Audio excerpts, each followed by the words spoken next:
রাস্তা যেন মরণ ফাঁদ, এবড়ো খেবড়ো ইট বেরিয়ে হাঁ করে রয়েছে। দীর্ঘদিন হাসনাবাদ ব্লকের আমলানি গ্রাম পঞ্চায়েত অফিস সংলগ্ন এলাকা থেকে শরণিয়া মোড় পর্যন্ত প্রায় ৩ কিলোমিটার রাস্তা বেহাল। প্রায় প্রতিনিয়তই ঘটছে দুর্ঘটনা, ফলে চরম ভোগান্তিতে স্থানীয় বাসিন্দা থেকে শুরু করে নিত্যযাত্রীরা। ভোটের আগে নেতা কর্মীরা প্রতিশ্রুতি দিয়ে যান ঠিকই, আর ভোট পেরোলেই প্রতিশ্রুতি ভ্যানিশ। ক্ষোভ প্রকাশ স্থানীয়দের।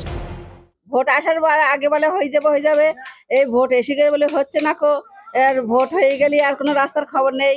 অটোমেটিক তো আমরাই বলি, হ্যাঁ আমরা তো ভোট নিতে আসে তাদেরও বলি যে দিদিভাই হয়ে যাবে, তাও তো হচ্ছে না। তো মুখ্যমন্ত্রী বাজেট করতেছে, নিচে অব্দি পৌঁছচ্ছে না। তো এই যাচ্ছে হয়তো লোকজন সব মেম্বারেরা যদি না দেয় তো আমরা কি করি? সব বাইকই যাবে, পড়বে, ঝড়বে, উঠবে, এখানে পানি জল বেঁধে থাকবে, ওখানে জল বেঁধে থাকবে। বর্ষা হলে আমাদের রাস্তায় করে দিতে হবে। বরাদ্দ করেছে আমরাই তো জানি না। সে মেম্বার প্রধানেরা কি করছে, খাচ্ছে কি, ওনাদের ভান্ডারে ফেলছে তো আমরা জানি।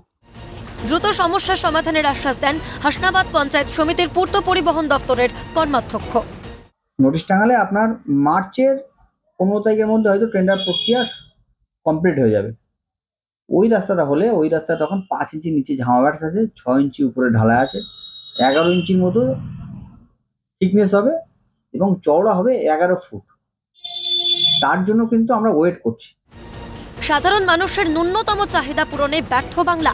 কেন বারবার বঞ্চিত হচ্ছে সাধারণ মানুষ?